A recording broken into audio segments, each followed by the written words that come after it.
So it is my great pleasure to introduce you to leading folklorist Sadhana Naithani. She is a professor and chairperson of the Center of German Studies and coordinator of the folklore unit at Jawaharlal Lal Nehru University in New Delhi, India. She has held visiting appointments at the University of Tartu in Estonia and the University of California, Berkeley.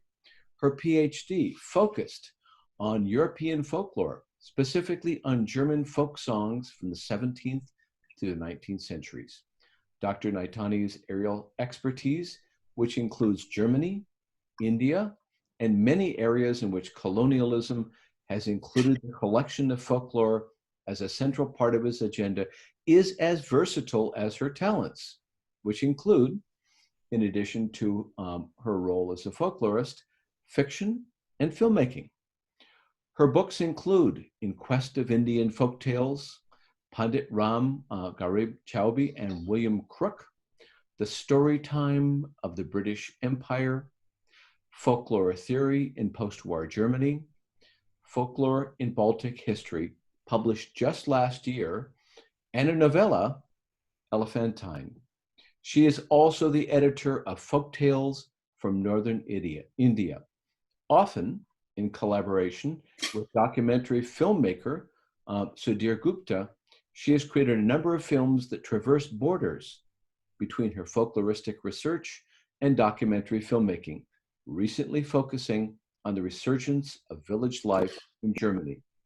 She has lectured all over the world, and she is currently the president of a major international organization, the International Society for Folk Narrative Research. Sadhana, welcome virtually at last back to Berkeley. Thank you, Charles. Thank you very much for this very generous introduction. And I'm looking forward to this conversation with you today. Wonderful to be back in touch. So, although we are taught to be critical of origin stories, could you tell us yours? What shaped your path? Was there a moment that seemed to be particularly crucial? My path into the colonial folkloristics, you mean from the German folkloristics where I started. What shaped was that, one was that the history of folkloristics in Germany itself is very, very political. And as I was trying to understand what the history of folkloristics in India has been, I realized way back, that was in 1990s, right around the end of my PhD. I'm sorry. I realized that all the current works on Indian folklore at that time, they refer to the start of folkloristics in India with the folklore collections made by the British administrators and others in the colonial times. And there was actually no analytical history of that period. And that was surprising. I mean, post-colonial theory and other discourses, even post-colonial thinking within anthropology has been on since 1960s and 70s. But in the folklore studies until 1990s, actually speaking, the colonial folklore collections had received no analytical attention, and they were well known. And to the extent that in some of the erstwhile colonized countries, they are even used as a part of educational material without a comment, without a critical comment on the resource itself. So they were very well known, but they were not studied and not analyzed. And that led me on to studying this, and started by studying folklore collections from India. When again I felt that how these collections were made, what is being said about the method, the way they were made, and what probably actually happened, they seemed to me to be two different things. So I felt that I had to study the manuscripts behind these published collections to be able to understand the processes behind the textualization of orality in the colonial context. And that led me to studying several manuscripts of the collections, and most notably of William Charles. That was a folktale collection from 1890s, and this was a very well-known collection. But when I started tracking it down, I found it as an unpublished collection in the basement of the Folklore Society. And as I had probably thought in advance that, how could these collections have been compiled by British officers alone? And the manuscripts that came out from this unopened box were in the handwriting of someone who called himself Pandit Ram Garib Chaube, an Indian name, and he had signed the manuscripts, but he didn't exist in any archives, in any catalog, and that led me to searching for this Ram Garib Chaube in the context of William Crookes' collection, and that opened the field of the colonial folkloristics for me in many ways. And then I kept, going through its complexities and unraveling it, feeling finally after some amount of work and publication of this that it's somewhat flawed in the post-colonial theory that we see it in national context when the colonial empire, like the British colonial empire specifically, was an international project, was an international venture, was an international reality. So how can this theory be within the national borders, the post-colonial perspective itself? How could it be complete?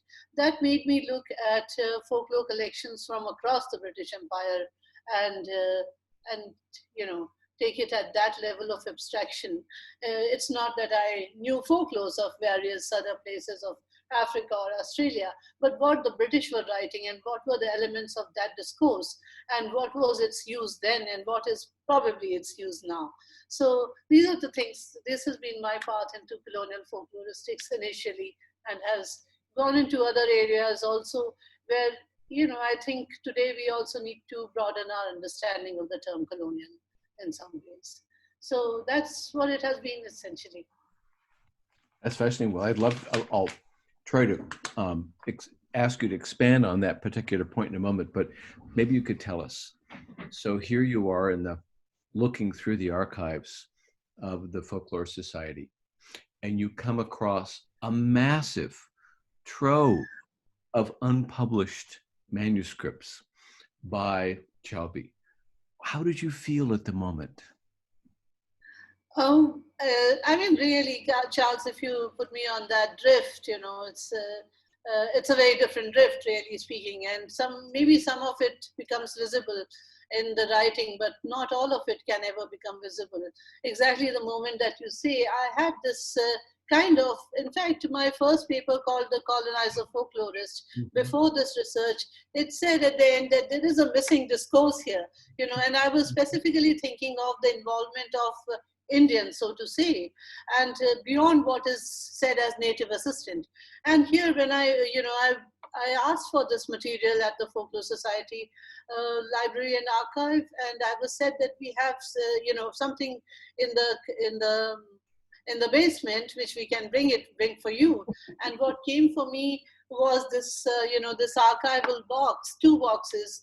And as I opened them, the first one had this file, which is very typical for Indian offices, particularly the government offices of that time, that there is a cardboard as a base and there is a flap which you tie and, there's a thread with which you tie it. On that flap was printed Revenue Code Department 2. William Crook was the district revenue collector. He was the district magistrate, which was also the revenue collector. And this is an official file, and in which come out these handwritten manuscripts in beautiful cursive handwriting with footnotes and margin notes, and on top of it says who told the tale and where, which village, etc. And then starts this tale, and as you read, you realize that, this is not just a native assistant like in somebody in the office, because this guy's English, he has footnotes, he makes anthropological comments, he gives explanations, he uses sometimes native terms and sometimes he does not. So, that kind of, that moment of reckoning in that sense, as I saw this, and I realized, what am I, in fact, even the archive was not sure whether these are William Crookes material. the other materials, the other box had the, you know, the preprint versions of several other published works. And the kind of research I had done on Crook, I could easily connect that with as Crook's manuscripts. And then I searched for the next 5 years actually between England and India to understand this anonymous, the identity of this anonymous scholar.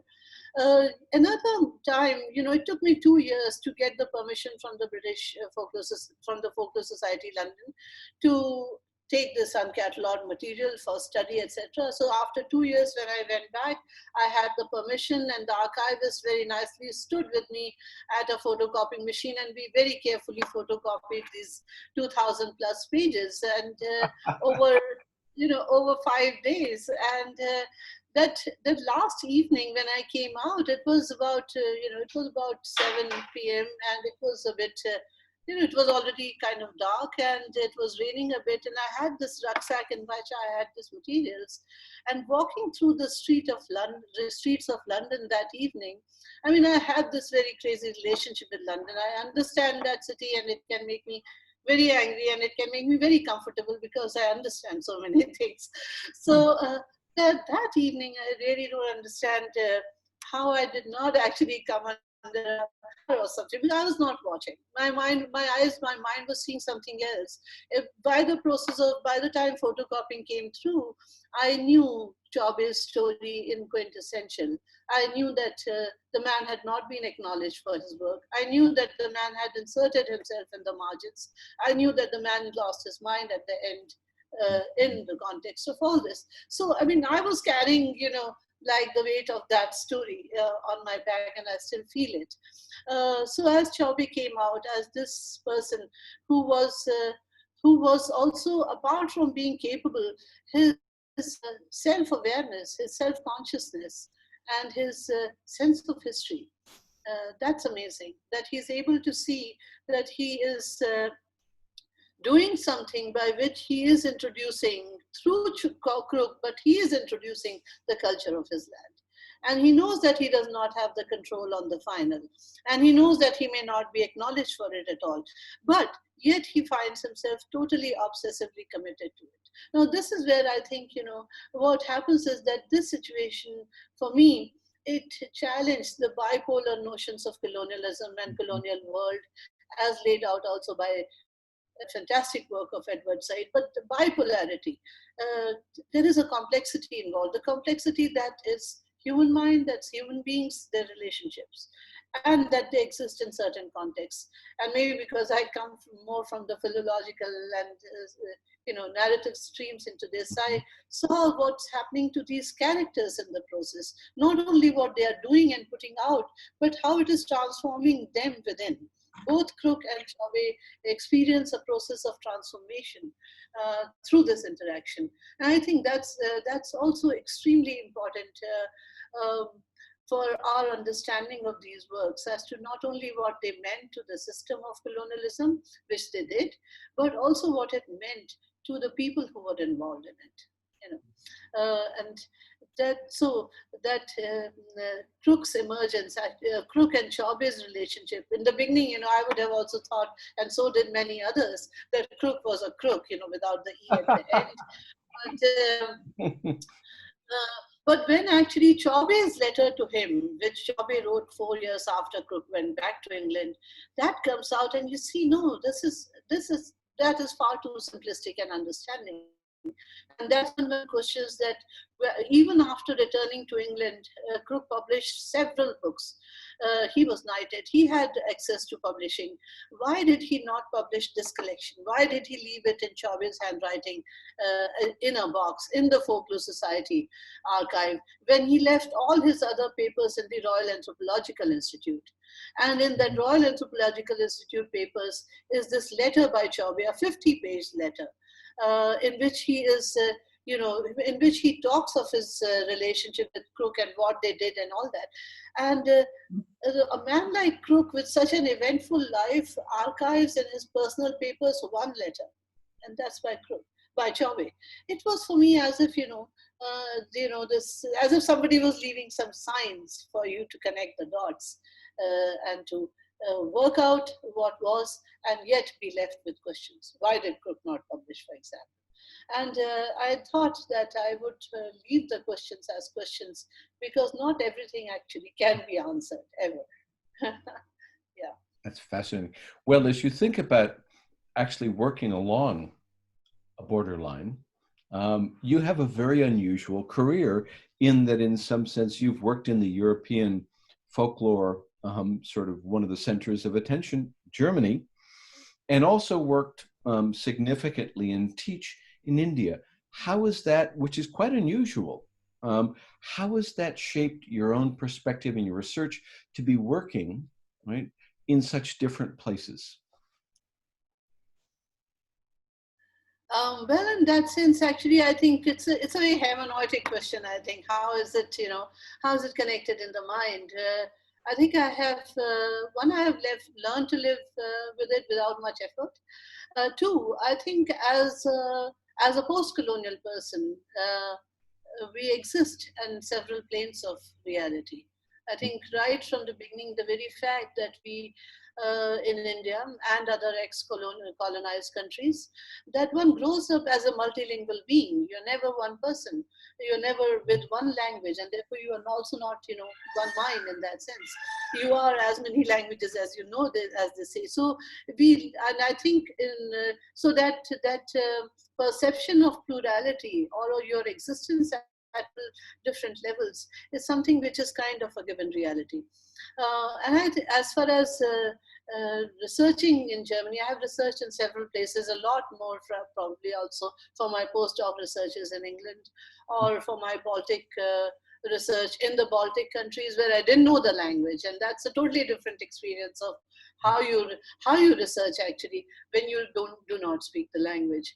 So I guess I live in those plural experiential planes. Fascinating. Yeah, but as far as German studies, in case you find that surprising, as far as German studies in India is concerned, it is actually 100-year-old, more than 100-year-old tradition now, and 14. And somehow, within the colonial context, in the late period of colonialism, when the folklore scholarship is happening, Indology is a very important field in Germany, and some of the Indological theories become very important for those who are collecting folklore in India. And German scholars were in India. So somehow within India, the understanding of Germany within Europe is very different in comparison to other countries of Europe. So it has a tradition, it has a place, and we actually at Center of German Studies, we are a big department.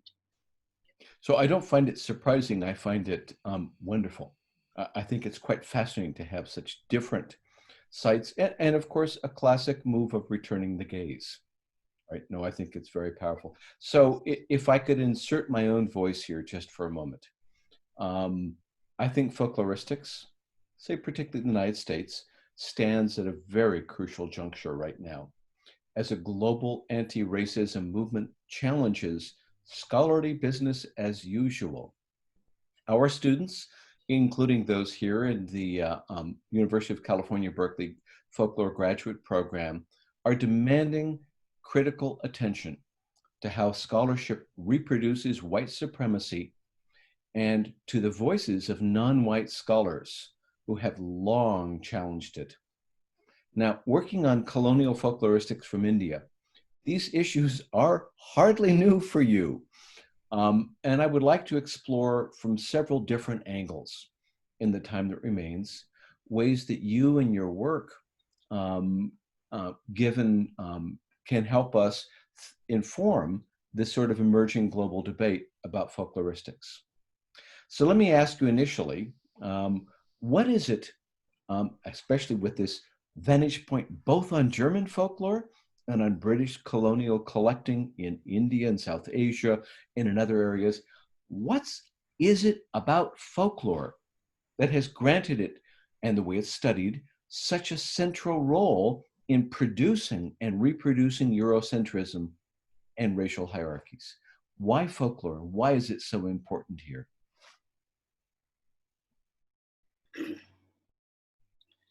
I think, these are two different contexts, and yet something very similar happens. If you see from the beginning of the 19th century, folklore, why does it become important in Germany and the start of the 19th century, with industrialization moving in on the one hand and nationalism movements rising on the other hand? And why is it that folklore becomes central to it and not other forms of narrative and poetic expressions? When they are actually very, very, very developed also. For that reason, I think the most important thing about folklore, what makes it so important, is that it does not have copyright. So in that sense, it belongs to everybody.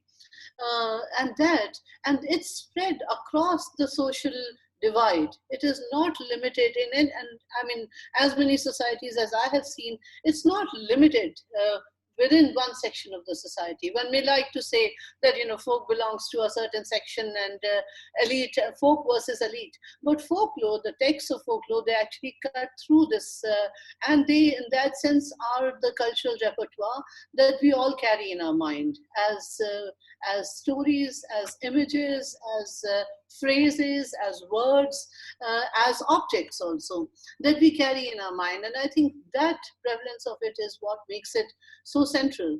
Within the colonial context, of course, so many of the colonized societies were actually predominantly oral cultures, or where orality was also part of classical traditions. For example, in India, I mean, even the classical music and classical learning, the main mode of transmission and carrying was oral. Though writing is known, though texts are there, etc. So and today, I think the way we are sitting and talking, this age defined by the digital world, by the internet, we are again into a so much more production of orality all the time. And therefore, within the colonial context, orality was one, predominantly present as a cultural expression, and two, because the early collectors in the colonial space were colonial administrators, missionaries, or wives of colonial administrators, then one of the major concerns was also to be able to govern the people and therefore to understand them, or to understand them to govern them, to control them in that sense. And I think within India itself, the very popular, the very powerful movement of the 1857, which the British call mutiny and the Indians call First War of Independence, that the British didn't realize the whole organization happened right under their nose. And it was through oral communication, which was coded. So after that, actually, also it becomes very apparent that you need to understand folklore to be able to understand the mind of the people. That, I think, in itself is somewhere may have certain amount of sense. But what makes it different from one context to another is, what is your purpose? When you collect folklore, you are also trying to understand what people think about some things, how they express it. But what is your purpose behind it? And what was the purpose of a colonial administrator? This is what makes it two different experiences. But the centrality of folklore in many forms, actually, in current forms also, it remains. I think it is, because it has myriad forms, because it is dynamic enough to go across time. As you love saying, and I love repeating it, that folklore has been dying for 300 years and yet still alive. So it is, it's that dramatic moment, about to go and, yet going on, that is so reflective of cultures, and how different peoples have related with it in different ways at different points of time. It's fascinating. Well, you make in Storytime such a wonderful argument surrounding the idea that folklore becomes this privileged perspective on psychology, on how the mind works, and also on history. So, of course, if you think you can control, if you can grasp the mind, some sort of transparent window on how it is that a population thinks, And on the other hand, some sort of secret access to history, of course, that provides a great deal of power. Well, let's maybe turn that around and suggest then how potentially has folklore and folkloristics contributed to efforts to challenge colonialism and coloniality and racial domination? Um, well, folkloristics as a discipline, I think, has far more potential to challenging Eurocentric ways, to challenging other power structures. I would not say that it has been done already. I would say that it should be done. I think somewhere that stream in folkloristics has started, and as more and more scholars are joining us, I mean, we see in the International Society for Folk Narrative Research that more and more scholars are joining us now from Africa, from Latin America, from Asia, from other countries.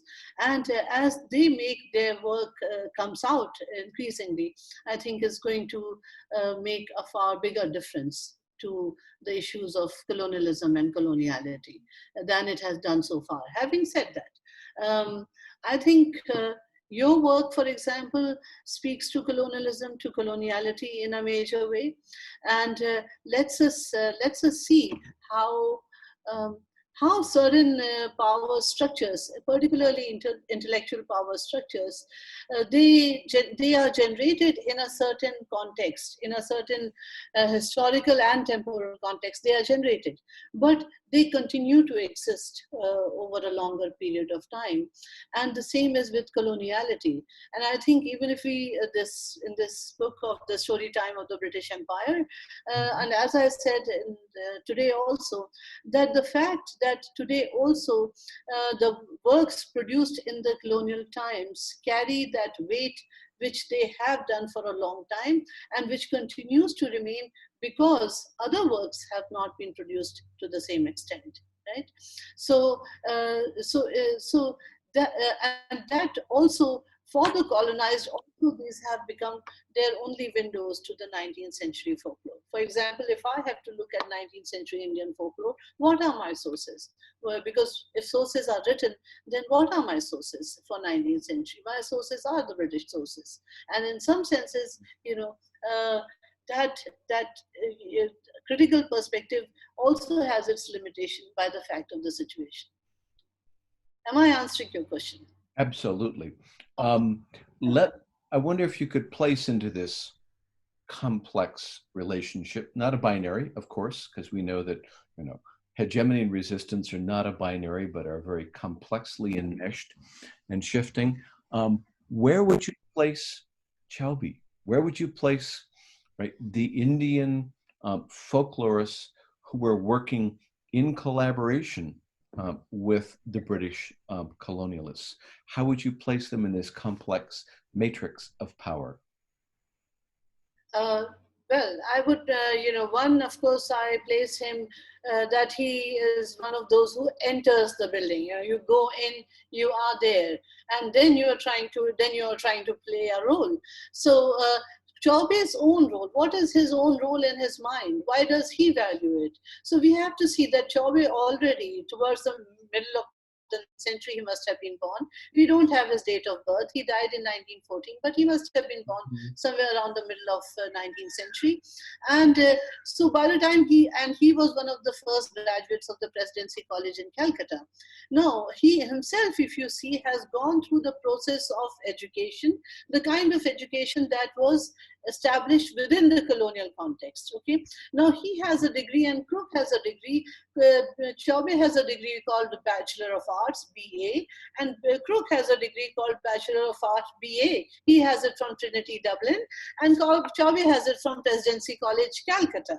But they are the same educational paradigm. So in that sense, your self perspective, Chaube's own self perspective, is also determined by his local conditions, by his biological context, by his social context, but also by his educational context. So he is able to see the value of the work that he is doing and why this work should go to England.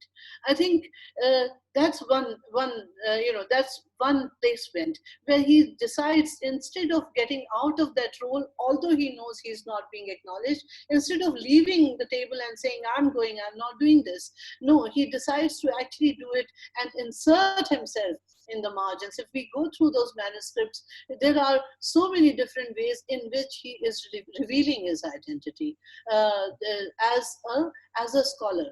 Names matter and yet do not. So he's revealing his identity, he's revealing his perspective. And I think the biggest revelation there is in that letter which he wrote to Chaube after to Crook, when Crook had gone back to England after 4 years. Crook had asked him for some ethnographic information, which he gives. It's a 50-page letter, and the second 25 pages is his personal communication. And at the end of it, he says that these days when I write, I subscribe myself as late Pandit to William Crook. Now, Pandit too is not, we know that Pandit as a title being used, but Crook also knew enough Indian culture, he knew enough Hindi to understand that Pandit too means your guru, your religious advisor, your teacher, somebody who shows you the way, the guru, right? So he says, I write myself as late Pandit to William Crook. And I think with that little sentence, he was telling Crook what he thought of himself. Not only what Crook thought of him, but what he thought of himself.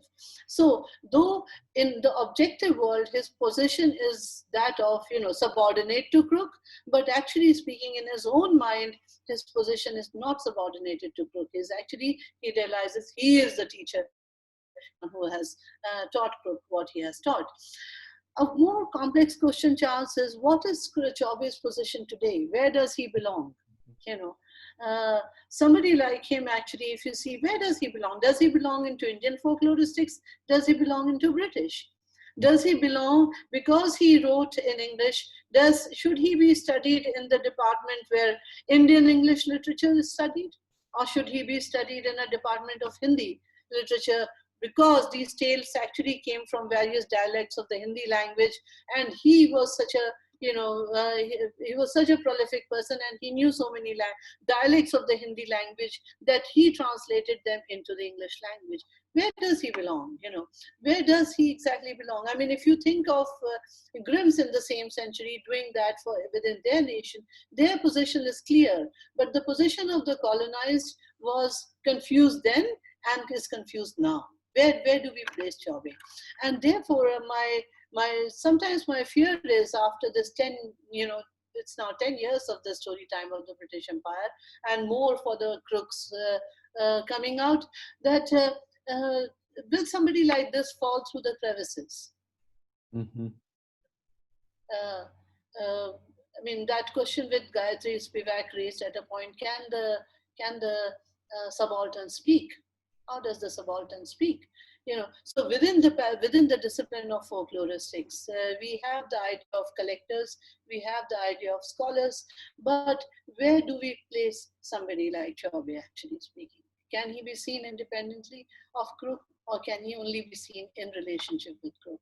And this is part of, I think, this is where I begin to understand coloniality, what coloniality means, how certain structures exist beyond time, not in an unchanged form, in a changed form. Chaube can find a place today. He can be published, all right? You can find him in the internet, but does that mean that he has found his place? And there I find that it's difficult for somebody like Chaube to find that independent place, because that was denied right from the beginning. That's part of the programming, and therefore we'll have to change the program in case we want to see the place of Chaube and several others. If you see this book, The Story Time of the British Empire, which was also equally focused on the folklore collections from Africa. There are people from Africa who contributed in that major way. Now, how do we and where do we place these?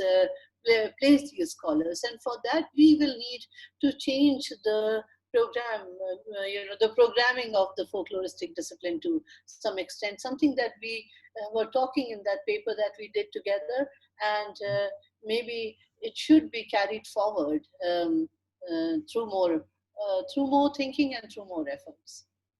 Well, it's wonderful that you're pointing us ahead. I do want our listeners to know that you didn't know the questions beforehand, and you don't know that I'm just about to ask you that question. So let me say, help us think about futures. How does, especially as you've just made this fascinating statement that really so far folkloristics has not responded adequately to that challenge. How might the teaching of folklore need to change in order to stop it from reproducing white supremacy and make it a better tool for being able to transform these problematic issues?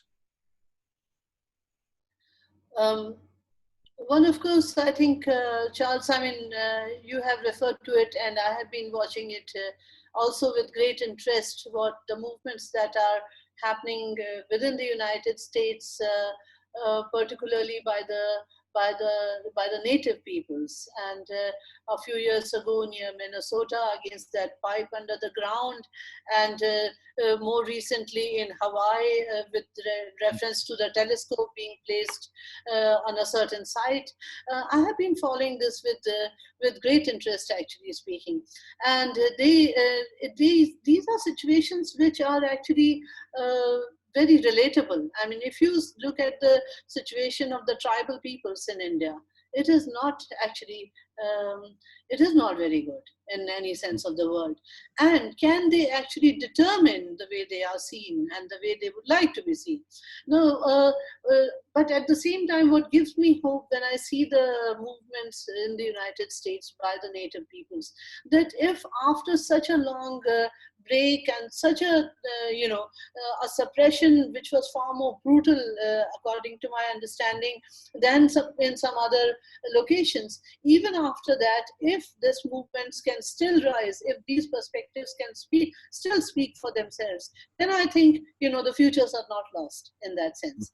And so therefore, any future will need to include scholars, people as scholars also, from those contexts which have not been adequately, or which have not been represented in their own terms. Now, these terms are obviously very problematic. What is one's own terms? There is no one national term. There are inner colonialisms. But at the same time, certain technical matters. For example, when we talk of classifications in folklore, and that is one of the issues in the story time of the British Empire, which shows that when the colonial scholars started collecting, they started applying the European classificatory categories onto the African, Asian, Australian materials. Now, it's not that the people did not have categories themselves, they did.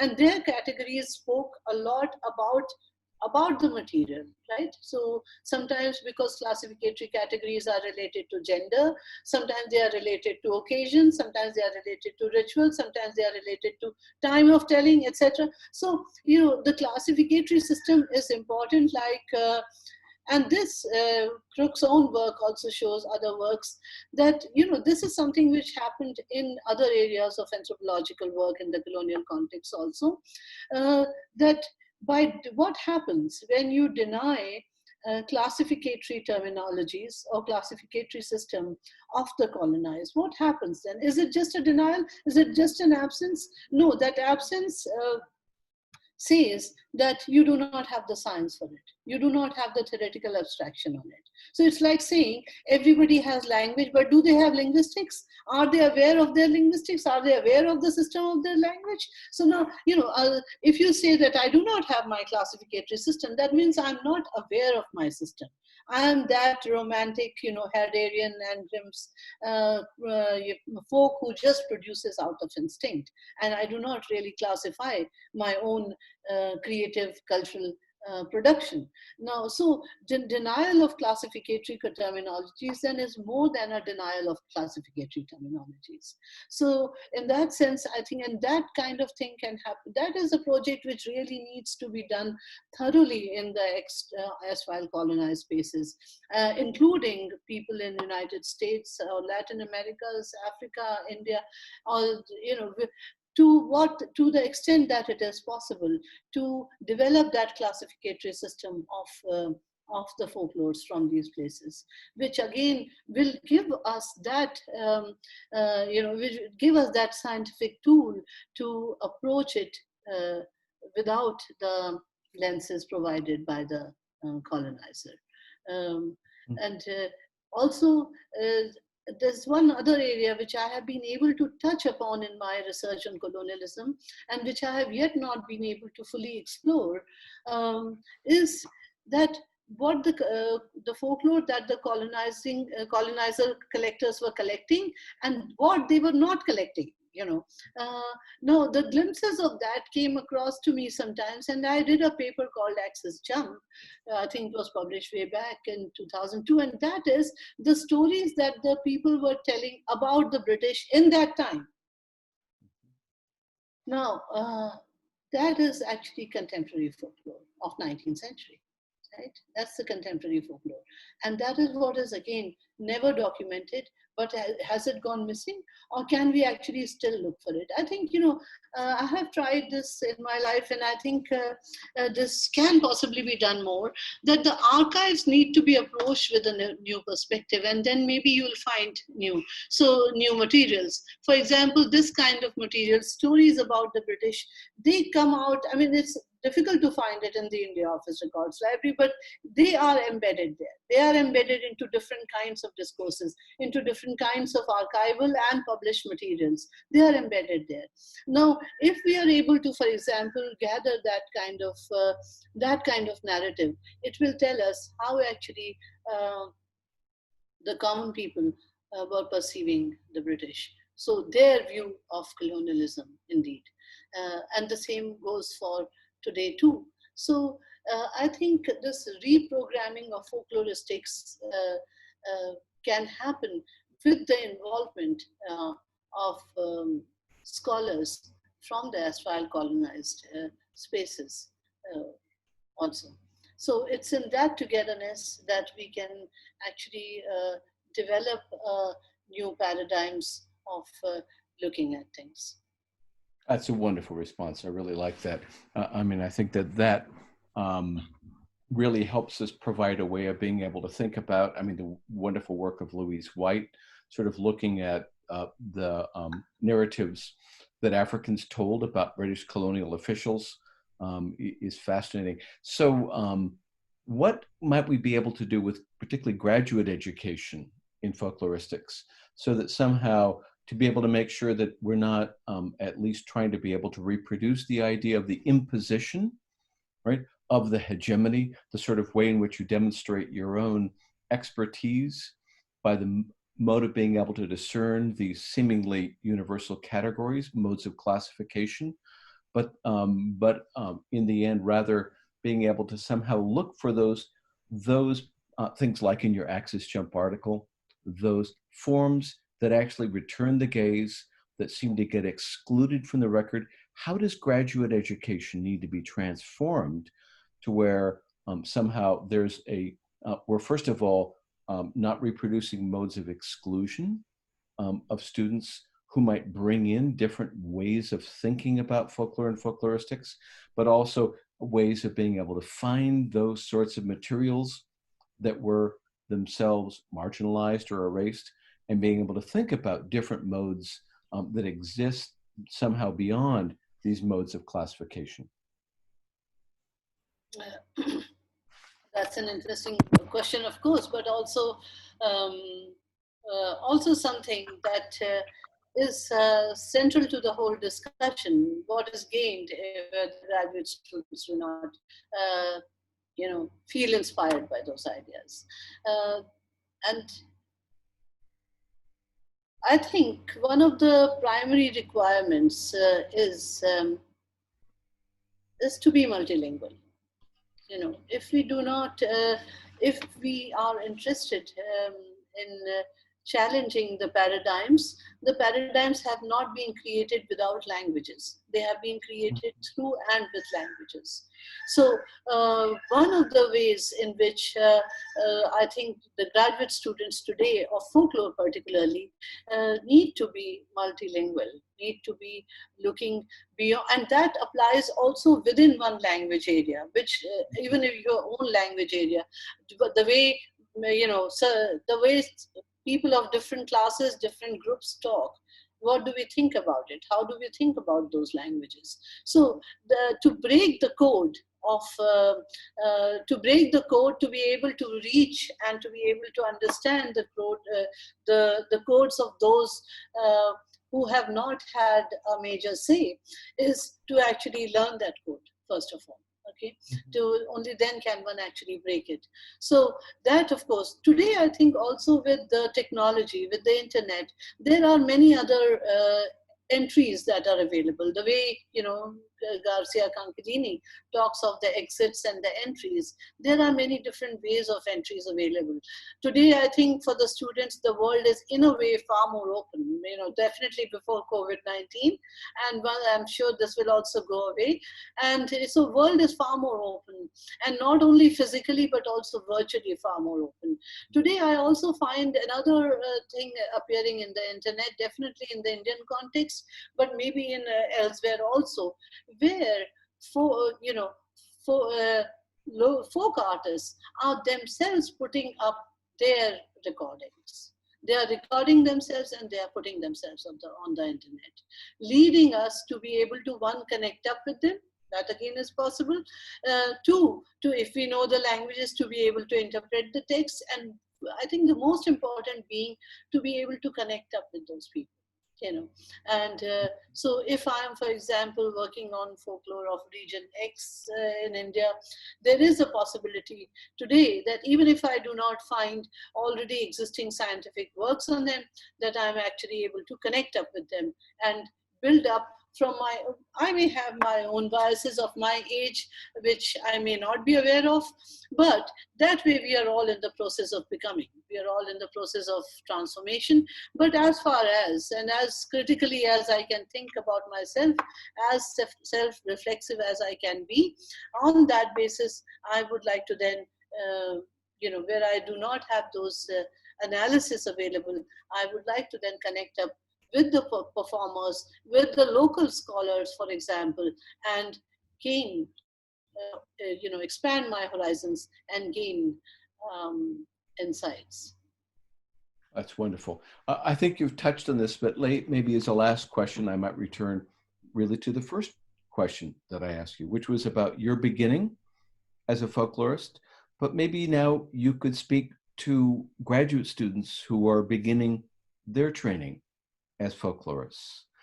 What advice would you be able to give to them? What words of inspiration as they face a very challenging time, both in terms of the issues that we face through COVID-19, the restrictions on research, but also the realization of the way in which scholarship has been engaged in reproducing racism and white supremacy and profound forms of violence and injustice. What advice might you have to give them? Well, I mean, my first advice would be, yes, study folklore. It's a wonderful subject. It's an ocean out there actually, and you discover as you go along, and you discover as deep as you go. But apart from that, I would also like to say that studying folklore means studying, seeing world in a new way. I came to folklore from German studies, and my German studies education was like, it was into the literature, philosophy, history, so all these areas. But I felt after 7 years of German studies, when I came into my PhD, I felt I still did not understand Germany the cultural expression of the large majority of people. And that's what took me to studying folk songs. But once I studied folk songs, I saw Germany from a totally new perspective. The Germany that I was not able to see through the works of literature, through works of history, through works of intellection, reflection. I was not able to see that world, but I was able to see that world through folklore. And that's the world, and that applies to actually all ages. In any age, in any times, the projection, the images, the materials that are in front of us, which are on top of it, which are in front of everybody, actually speaking, they are quite often determined by the power structures, and they are playing that game with on the powerful side of the power structures, right? But the other world actually remains hidden. The world of the majority, the world of large number of people. So if you want to really have a new look into the world, that also you need to study folklore, and that lets you see human life, one from a different perspective, in one way extremely unique, extremely regional, extremely specific, and simultaneously equally universal. You know, folklorists have been dazzled by the question of variations. Why are stories similar? People are so different, cultures are so different from each other, but their stories turn out to be similar. Proverbs turn out to be similar. Images, metaphors turn out to be similar, comparable. Why does that happen? And that question itself, and that's folklore is a discipline which is, and that's what I find most exciting about it, simultaneously very particular and simultaneously universal at the same time. And that range that it gives us in being able to see our specificities, our uniqueness, or somebody else's uniqueness, and that which binds the human beings, that connects them across the world, whether be it their negatives or their positives or their niceties. I mean, there are crooks everywhere, and there are, so that underlying elements of the human human life and connectivity, both are very important, I think, for today and for future, as we are getting into a more so-called globalized world, a global village, more interconnected. Both our specifics and our universals are important. Otherwise, we cannot relate with each other. Otherwise, we cannot respect each other. So, unless we take both into consideration, our universal connectors and our very specific identifiers, our markers. And therefore, if you study folklore, it lets you deal with these two. It lets you deal with simplicity and complexity at the same time. The stories that seem so simple, but why do they have existed over such a long period of time? I mean, it's a fantastic book. Jag Saib says, "Why fairy tales stick?" Mm-hmm. Why do they stick? Our societies have changed. Their contexts have changed. Literatures go out of time. But why is it that these elements of folklore, whether as phrases, as images, as metaphors, as narratives, as songs, why do they continue to exist? As musical notes, why do they continue to exist far beyond their time? And that is where I think if we are able to see this dynamic nature of folklore, because certain truths of human life, as Jack Sipes also says in that, have they actually disappeared or have they actually continued? You know, and therefore, yes, I encourage everybody, and I hope they feel inspired to study folklore. Well, that could not have been a better conclusion, a better way of really wrapping up what I thought was an inspirational exchange. Thank you so much for giving us your time.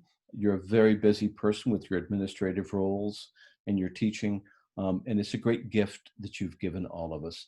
And it's just so much fun to be back in conversation with you. Thank you ever so much.